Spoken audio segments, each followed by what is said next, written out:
Saludos, buenos días, muy buenos días, es martes. Ups, terminamos el mes y yo juraba que esto era solo 30 días que traía mayo, no, 31 días, o sea que ya mañana nos colocamos ahí en la temporada ciclónica. Hoy hay muchas informaciones, pero hoy todo gira en torno a dos informaciones. Una, lo que fue lo del caso Tucano, Embraer, y por supuesto el anuncio que hizo ayer en rueda de prensa el sector eléctrico y encabezado por el presidente de la República respecto a ¿cuántos son? 800 megas que se incorporan al sistema. Y por supuesto como resultado de una licitación de la que nos habíamos desgañitado todos, pidiendo que se dijera quiénes eran los agraciados, pero sobre todo quiénes habían sido los que estaban en los ofertantes, ¿no? En esto. Bueno, pues finalmente ayer parece que por las mismas presiones de la gente durante estos días, finalmente se dijo. Jaina Investment Corporation, socia de Eje Jaina, los Vicini, González Cuadras y Compartes fueron los felices agraciados, y aquí lo único que hay que decir es que hay gente con suerte.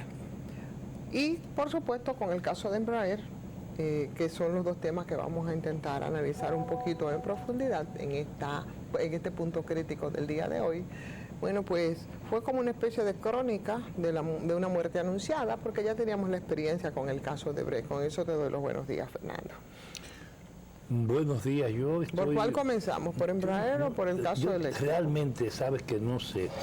Yo sé que estoy, primero, profundamente indignado, y en segundo lugar, estoy definitivamente decidido a no ver con ningún ánimo de frustración la manera en que la perversidad se impone en este país para reiterarnos más de lo mismo. No... es verdad que uno no pierde la capacidad de asombro, pero hay una cosa que es mucho más cierta. Aquí comenzó a desarrollarse de manera definitiva un proceso ya institucional de nueva impunidad. Bien, ¿por cuál de los temas empezamos para entonces empezar el comentario sobre las nuevas impunidades y demás? Para fundamentarnos en uno de los dos casos, yo creo que cualquiera de los dos aplica. Es uno, si no es... corrupción, por lo menos son privilegios que se hacen y manejos que se dan desde el poder, y otro, por supuesto, eso es impunidad, y estamos hablando del caso de Embraer. Yo no sé si tuviste, y te voy a pedir que comencemos con un poquito, viendo nada más a partir de las informaciones que están ahí.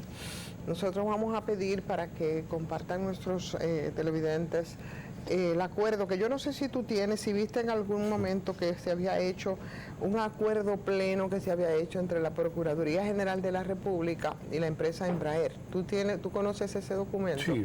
Ah, bueno, pues fue ese documento que se había hecho con el Yanalán, en tiempos de Yanalán.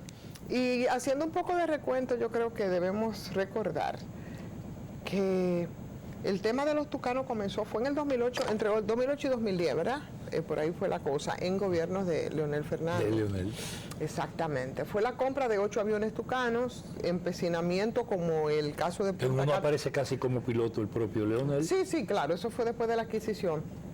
Pero en esos tiempos, como el caso de Punta Catalina con Odebrecht, había un empecinamiento porque yo no sé qué fascinación era que había con las empresas brasileñas o la sociedad que había con esas empresas brasileñas, pero a toda costa se quiso comprar a la empresa Embraer, que vendía en ese momento 94 millones o 92, no lo tengo claro, el costo de los 8 tucanos a República Dominicana, pero había una empresa norteamericana que estaba ofertando los mismos aviones, pero a la mitad del precio, casi a la mitad, o menos de la mitad, creo que eran 40 o 40 y algo millones de dólares.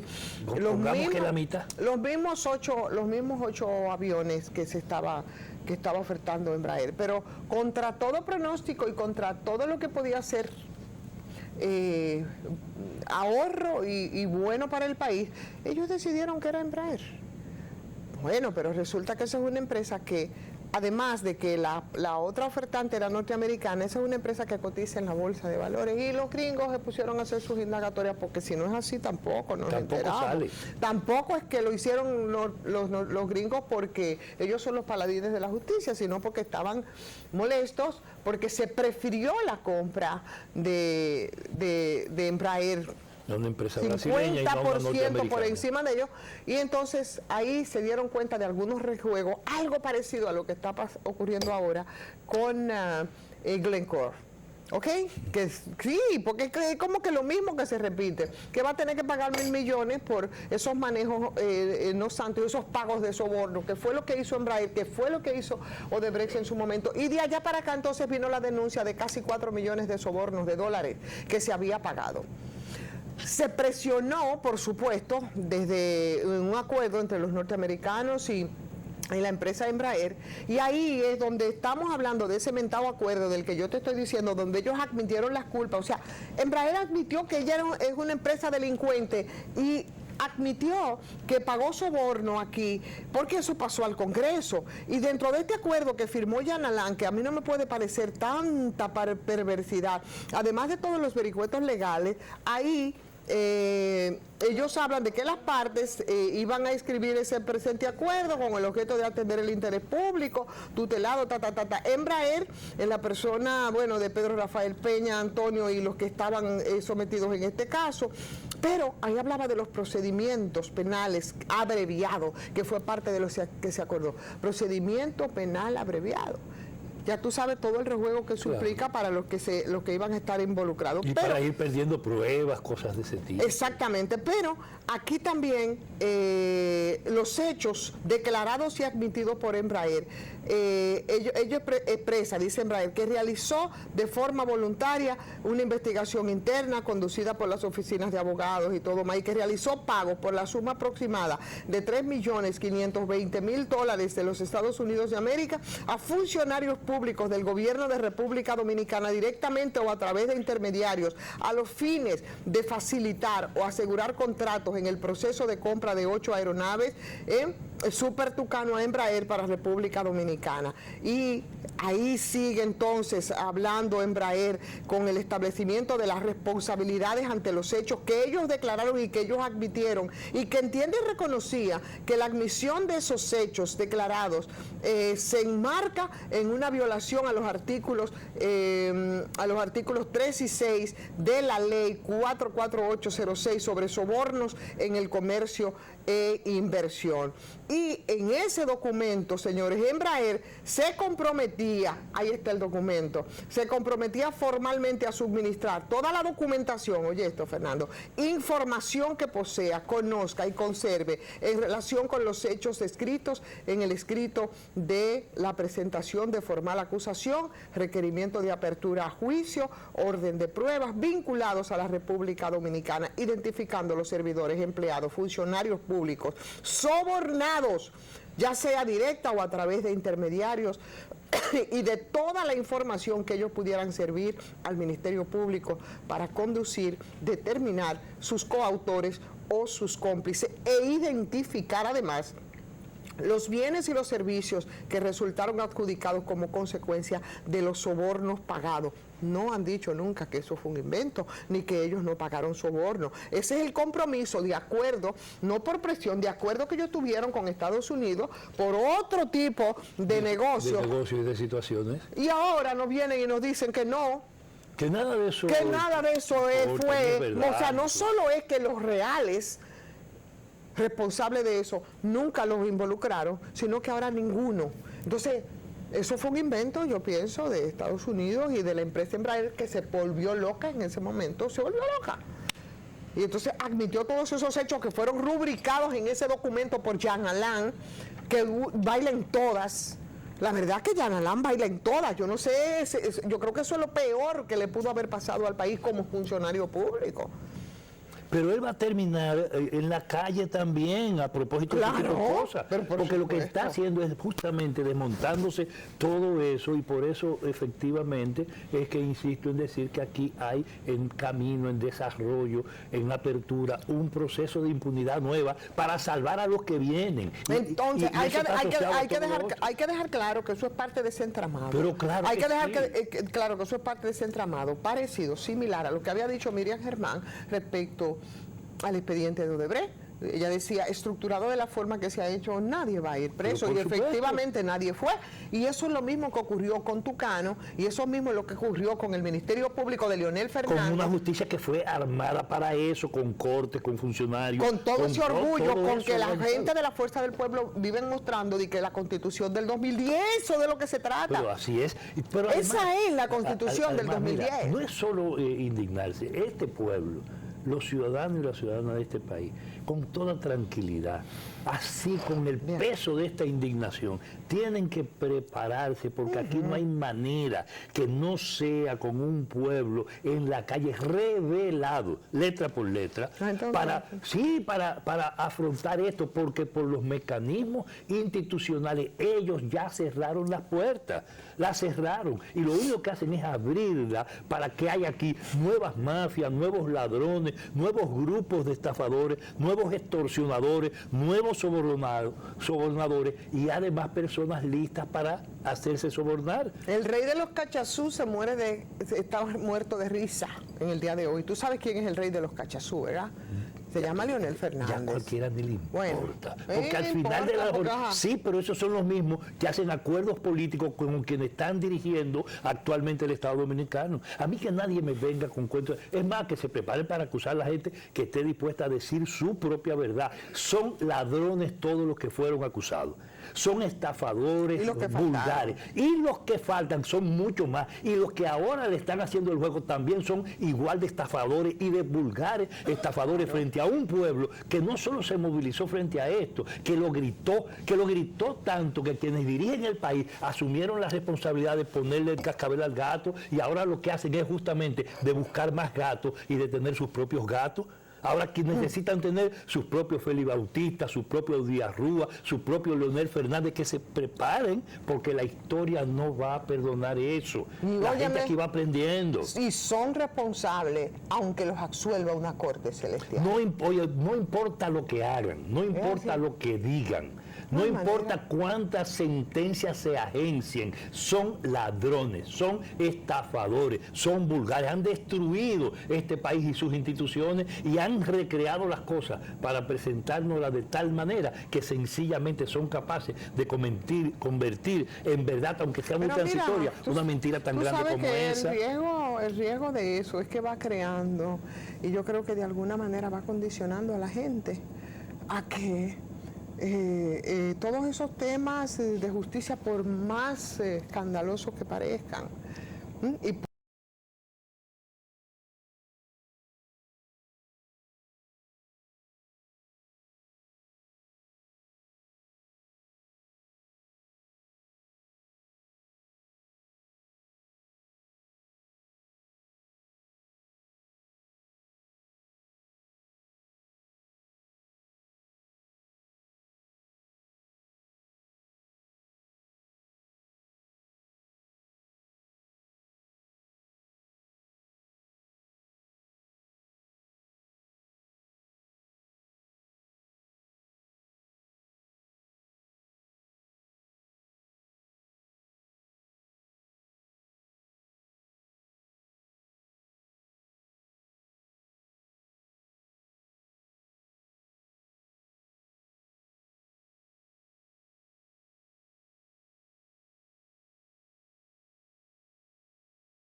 mucho mayor que la de los 4 millones de sobornos. ¿Tú sabías eso? 4 milloncitos de dólares. Pero claro, pero entonces no indagaron más, y eso se quedó ahí en una nebulosa. El tema de los reaseguros que vino con todo el tema de los tucanos envuelve sumas mucho más, muy superior a lo de los 4 millones de dólares. El crimen y el delito no prescriben jamás. Yo estoy absolutamente convencido de eso. Hagan lo que quieran.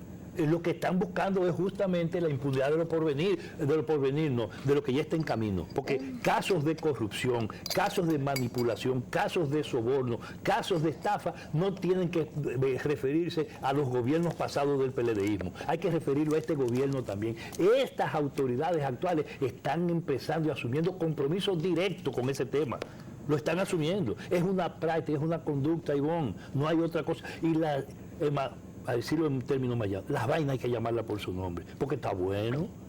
No es posible que las cosas continúen de esa forma. ¿Qué se está apostando? ¿Qué se quiere con este país? ¿Cuál es el ejemplo en 2 años de gobierno? Yo me imagino los 2 años que faltan de periodo, que ahora que empieza la caída y que empieza o el intento de continuar haciendo lo mismo o el intento de prepararse para las consecuencias. Yo voy a ver cómo que van a quedar Óyeme, esas autoridades. Yo escuché a alguien haciendo un comentario hablando, oye, ¿en qué nivel de descaro, a qué nivel de descaro llegamos en esto cuando la empresa Embraer tuvo que devolver incluso 7 millones? ¿Sí? No, eso no cuenta. Oye, me tuvo que devolverlo. Y oye, qué descaro. Y qué burla, porque es una burla. Decir, ¿y ahora quién va a resarcir y quién va a pagar el descrédito de esas 3 personas que fueron los que responsabilizaron del lío de Super Tucano? Estamos hablando del coronel Piccini, de Peña Antonio y del empresario, que ahora no recuerdo el nombre. O sea, hay que resarcirle, esta sociedad tiene que pedirle perdón cuando lo que tenían, óyeme. A lo mejor hay que devolverle dinero, pagarle los daños y los agravios producidos, pedirle perdón, irse de rodillas y güey para pedirle perdón a estos pontífices, estos papas, estos curas, estos sacristanes, que lo único que hicieron fue el bien para este país. Definitivamente. ¿Sí? ¿Qué tenemos que hacer? Yo supongo que este país va a tener que rendir cuenta por el agravio provocado y por la infamia lanzada contra Embraer. Pero por supuesto, Embraer no hizo nada. No hizo nada, absolutamente. Nada más que admitió que ella es una empresa delincuente y que aquí había un grupo de delincuentes que le hicieron el juego. Y que le aceptaron el pago de delincuentes como Embraer son los que lo garantizaron. Increíble. Con expedientes hechos para eso, y estructurados con piezas tan simbólicas como esa para asegurar la impunidad, como los que ahora se la administran. Porque que no me vengan con cuentos de que es un problema técnico. Un problema técnico judicial. Como esto no está así, no puede ser de esta manera. ¿Quién ha dicho eso? Es más, ¿quién ha dicho que eso no se podía haber enmendado de alguna forma en proceso? Lo que ocurre es que hay quienes están también preparándose para lo que viene. Y aquí hay quienes están asegurando ser beneficiarios de la misma impunidad con que están siendo beneficiados estos sinvergüenzas y ladrones que han depredado el Estado Dominicano y que se han burlado de este país y del mundo.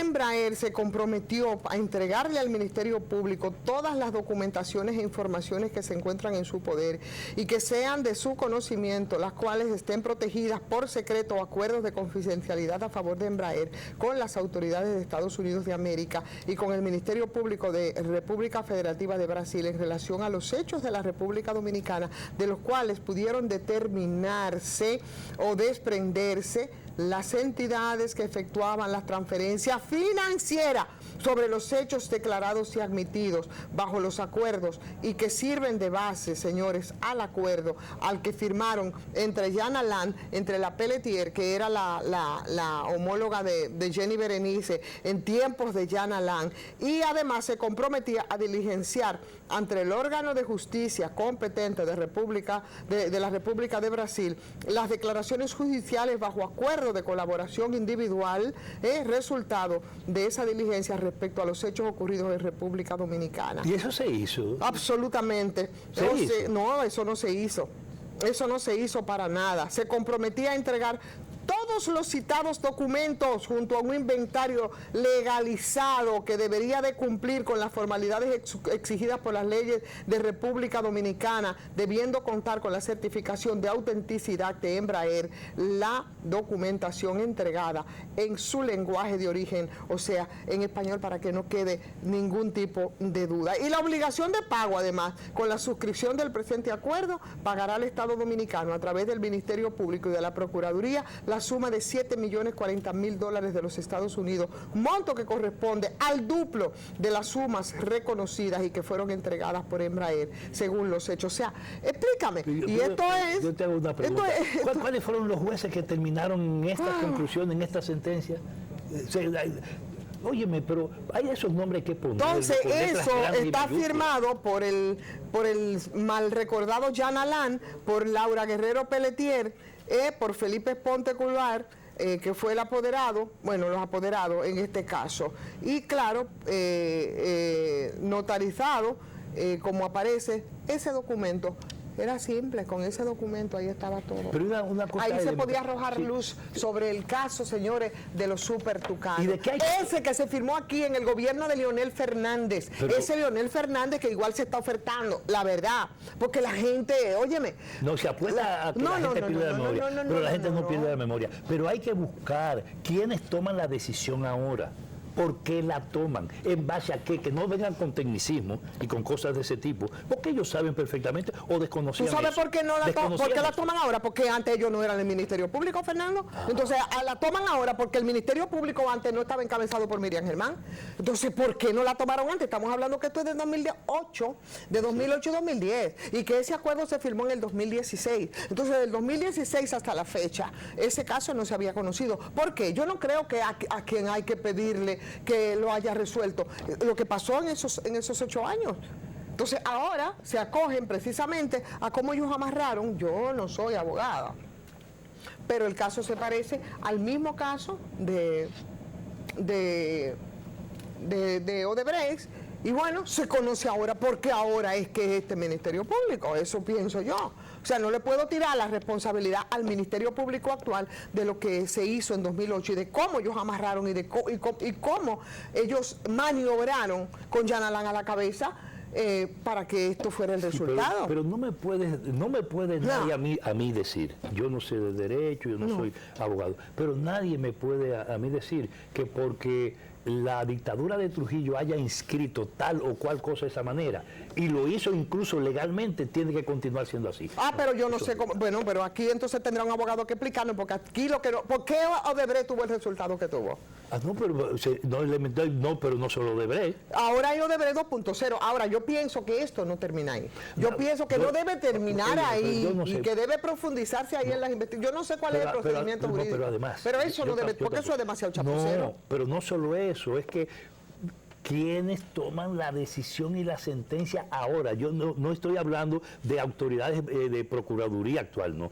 Jueces que evacúan una sentencia sobre la cosa ya mejor juzgada. diga en base a qué ellos la ¿En base a qué lo hicieron? ¿Cómo se manejó ese expediente? ¿Quiénes? ¿Cómo? ¿Por qué? ¿Cómo lo explican todo frente a cuestiones que son irrefutables como acuerdos de ese tipo? Es que esos acuerdos pero que no se llevaron a cabo los acuerdos. Bien, pero se firmaron. Perdón, pero sí se lo firmó Jan Alain, pero no está ahí el documento. Entonces se maniobró para no llevar a cabo estos acuerdos. Sí. Tú dices si esos acuerdos podrían tener vigencia o no. Yo no lo sé. Eso transcurrió en manos de autoridades judiciales que terminan tomando una decisión y que podían estar antes o estar ahora, pero que toman la decisión. Bueno, yo no sé cuál es, yo no sé cómo, yo la verdad no sé cómo establecer la responsabilidad del Ministerio Público por algo que se amarró hace cuántos años. Pero vamos a la pausa, espérate, vamos de un prontico. Venimos ahora de nuevo con ese tema y también con otro que tenemos aquí para verlo en este punto crítico del día de hoy.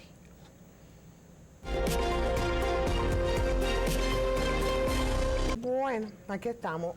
Ayer hubo una rueda de prensa en Palacio a propósito del tema eléctrico y de la situación de crisis que ha habido durante todos estos días. Hoy yo he escuchado mucha gente aplaudiendo.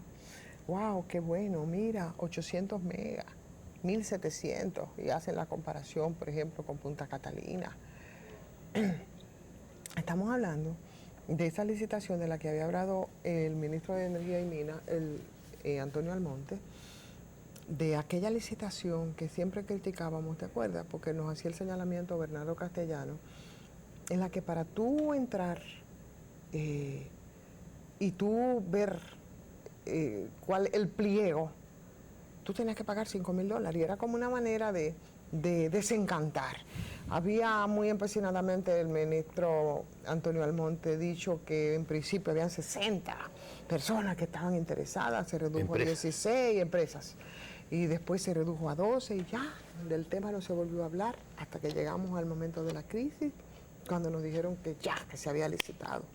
Y empezaron las presiones a preguntar, pero que se licitó, pero que nunca se supo ni quiénes eran los interesados, pero ni mucho menos quiénes fueron los agraciados. Y volvemos otra vez, porque es como... ¿Se supo quiénes son los agraciados ayer? Es como repetir, como en moldes distintos, lo mismo que pasó. También eso se parece al tema de Punta Catalina, que de 34 oferentes, menos fue en ese caso, terminó con un competidor virtual. Aquí terminó con un agraciado, que es Jaina Investment Corporation, que es socia además de Eje Jaina, con la que de verdad pudo haberse hecho con Jaina, con Eje Jaina, y el Estado pudo haber sido socio con un 49%. Pero hoy las ponderaciones es de que el Estado va a poner los terrenos y ese capital privado, que es Vicini y que es González Cuadra, van a ser los grandes sacrificados, o van a ser quienes, o serán quienes harán buenos negocios, ¿verdad? En este sacrificados. Caso. Sí, ellos se van a sacrificar. Por el país, por la patria. País, unos patriotas, porque es lo que te digo, porque ahora es que hay que vestir de patriota. Entonces, eso parece de verdad un regalito del cielo para esos empresarios que hace tiempo vienen vinculados al negocio eléctrico, que en ese nivel no hay pérdida, ahí solo es ganar, ganar. Entonces, hoy, bueno, pues yo veo esas ponderaciones, pero qué bueno lo que hizo el gobierno, qué maravilla. Más grupos nacionales. Sí. No son empresas extranjeras. Y no son, o sea, son los mismos, al final son los mismos de siempre, porque se imposibilitó de que las participaciones se ampliaran, bueno, César, porque se pusieron todos los pretextos para que el asunto se quede ahí. Hay un fenómeno que porque es una especie de oligopolio. La incorporación al oligopolio eléctrico, claro, de la generación eléctrica de un capital que no estaba en ese negocio de manera fundamental, que es el de los Cuadra. Eso no estaban, porque los Vicini ya son viejos un poco en el ejercicio y además tenían el control, tienen el control de Punta Catalina. ¿De Punta Catalina? No, y no solo, y antes y Eje Jaina. Y Eje Jaina, para poner ejemplo, pero no solo de la generación eléctrica del este también. Sí, sí. De San Pedro de Macorís. Exacto. ¿No? No entonces, del este, sí, el sí, este. En el este. Entonces, ¿por qué? Porque yo soy socio de Rolando González Hunster. Ellos han tenido... ¿Quién tiene el monopolio ahí es Rolando González. Sí, pero ellos han tenido ahí amor y odio. Hay momentos han estado juntos y momentos separados. En tiempos de Collentry no andaban con tanto amor. No, ahí no andaban, no, por supuesto. Pero después que se hizo la conversión de Collentry, ya es otra cosa, porque ahí intervino, además, para beneficiar a emporios internacionales relativamente, porque tienen un nivel consolidado de generación eléctrica en base a gas natural, y entonces ya esa era otra cosa, ¿no? Claro. Y además tienen capacidades instaladas que no las tienen otros en el país. Sí, el gran problema está que de esta parte hay alguien que ha estado sistemáticamente en los últimos tiempos ofreciendo información y dando seguimiento a eso. Particularmente Bernardo Castellano. Claro. Y hay quienes han estado evaluando todo el problema de lo que implica el plan de expansión eléctrica y la que pudiera ser correcto. Claro, si se hiciera con transparencia es correcto. Y la necesidad también de abordar lo que implica la llamada transición energética en el país. Para acá ahora, para responder a la situación de crisis, entonces en eso están personas como el maestro Moreno San Juan y el Instituto de Energía de la UAS, que tiene un nivel de profundidad en los estudios, en el seguimiento, en el análisis, envidiable. Pero eso no se toma en cuenta, a eso no hay que tomarlo en cuenta. Que hay que tomar en cuenta es a lo que no saben de electricidad, sino de lo que de los que saben del negocio con un kilovatio. Mira, apostaba y señalaba ahora que tú dices, señalaba Bernardo, por ejemplo, todas las plantas nuevas ahora de generación son a gas. Y es algo similar a lo que pasaba en los 90, que todas eran con... ¿Cuál era el material? ¿Cuál era el combustible? ¿Era diésel? Exacto, eran diésel. Y después carbón. Entonces, habrá que ver hasta dónde eso es conveniente y después carbón. Y lo que eso implica y lo que eso pasa en un mundo como entonces, el ciclo combinado... Vino también. Vino también. Entonces, yo pienso que esto tendremos que examinarlo con ello. Ahora, lo que sí de entrada queda clarísimo es que aquí hay una decisión de terminar de consolidar el papel hegemónico del oligopolio en el sistema eléctrico, desplazar absolutamente la capacidad y la posibilidad del Estado y asegurar que se concluya el proceso de privatización y de despojo del Estado de su rol protagónico en el sistema eléctrico, lo cual es fatal para la economía dominicana. En momentos donde al mismo tiempo se avanzó y se sigue avanzando en el proceso de privatización efectiva y real de nuestro sistema de venta y compra de energía. Es como si estuviéramos privatizando cada vez más. ¿Recuerdas el término que yo usé, poco conocido, de proto-privatización? De más privatización sobre la privatización. Hace algunos 2 o 3 meses que discutíamos estos temas aquí de manera muy puntual y con alguna profundidad. Lo que hay aquí en marcha, en proceso de desarrollo, es una nueva oleada privatizadora con otros nombres.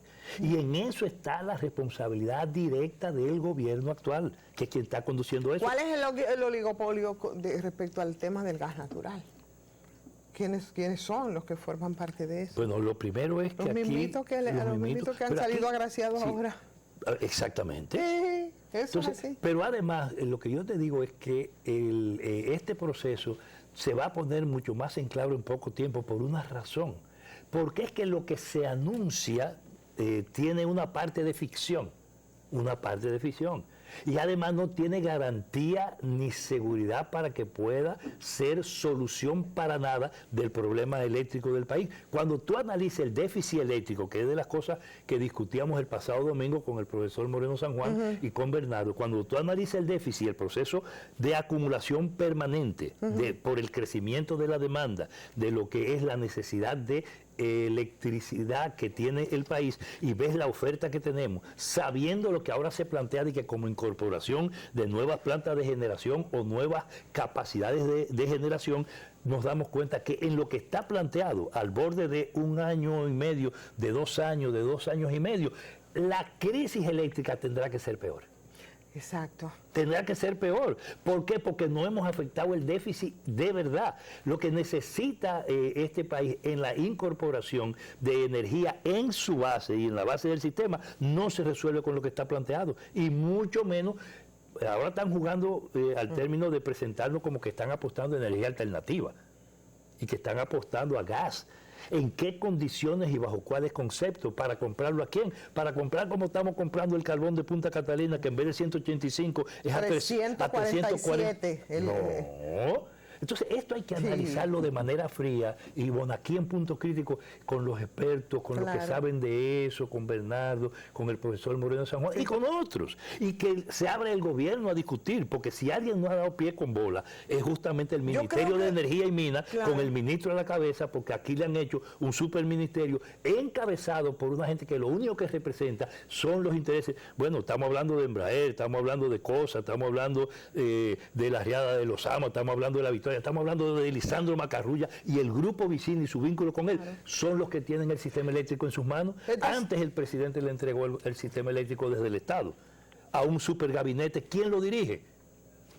Lisandro Macarrulla. Es como si fuéramos a entregar el banco de sangre a Drácula. Entonces debe el gobierno, si realmente tiene decisión y buenos deseos de resolver aquí de alguna manera, o por lo menos que se guarden un poquito más la forma, yo creo que tienen que detenerse. Y además que no se puede vivir de vender mentiras, falsedades, medias verdades o ficciones. ¿Tuviste la rueda de prensa ayer? En vez de, porque eso se supone que debería esa información debe ofrecerse como contento, porque si se vende como una solución, pero todo parece que iban para un entierro. Una misa de cuerpo presente. Parecía como que iban a un entierro. No era una misa de cuerpo presente, la gente lo entiende muy bien. El muerto ahí haciéndole la misa. Yo estuve viendo, sí, así mismo, yo estuve viendo, digo, pero ¿y por qué es que están tan entruñados? Todos. Desde el presidente hasta el pobre Toñito. Sabían que no estaban diciendo por lo menos toda la verdad. Que no estaban efectivamente planteando una solución que sea medianamente solución. Y saben que cada vez, ¿saben una cosa? Que cada vez que hablan de Manzanillo y de esa zona y de los Vicini, yo recuerdo un comunicado que tú me mostraste, que salió en el periódico Vanguardia del Pueblo, y que yo creo que tengo ese periódico guardado, sobre los proyectos de ese grupo empresarial ahí en esa franja. Pues eso fue cuando Pinelli, en esa zona, cuando la planta secreta, cuando se discutía el problema del espigón, del problema del muelle, de la fábrica de nanotecnología que el grupo Vicini iba a poner y tiene diseñada para montar justamente en esa zona, al lado de Punta Catalina, para aprovechar supuestamente las propias cenizas y producir tecnología de punta. A raíz, claro, de otro escándalo que en ese momento se denunciaba, también del sector eléctrico. En ese tiempo. Sí, cuando salió la planta secreta, otra planta secreta, que era el caso, el tema de Punta Catalina y demás, porque ahora ya no sé. Que retrotrajo también el problema en Montecristi del acuerdo que hubo con los chinos, con la Sichuan, para montar una planta del mismo tamaño, un poquititico más grande que Punta Catalina, el duplo. Exacto. Que además se necesita en el sistema, que iba a ser en Montecristi. Que el Congreso de la República le dio garantía soberana y que después en el mismo gobierno del PLD, en el mismo gobierno del PLD, se empezó a negociar, estaba Tony Isa al frente del Ministerio de Energía y Minas, empezó a negociar para entonces sacarlo de ahí y darle la oportunidad de montar el proyecto al lado del aeropuerto de Puerto Plata, y en eso hubo dinero que circuló totalmente, aquí. Y la denuncia se ha hecho muchas veces y que también que eso involucraba al ex de la CDE, que fue cuando se privatizó, ¿cómo se llama? La Bichara. Ay, por favor, que después estaba enfermito y estuvo también en el expediente de Odebrecht, señores. Y a uno se van olvidando los nombres con una cosa encima de la otra. Radamés. Radamés Segura. Sí, o sea, aquí hay, que incluso tuvo una posición de diferencias y de enfrentamientos ahí, porque igual se representaban empresas internacionales distintas. Él está afanado, dice que debemos irnos y nosotros vamos a ser obedientes con el amiguito que nos hace señas, agradeciendo, por supuesto. Pero hay que invitar a estos amigos para acá. Así es, yo creo que sí, yo creo que debemos invitar a Moreno San Juan y a Bernardo, ambos a dos aquí para ver el tema. Señores, gracias. Mañana nos reencontramos en Punto Crítico.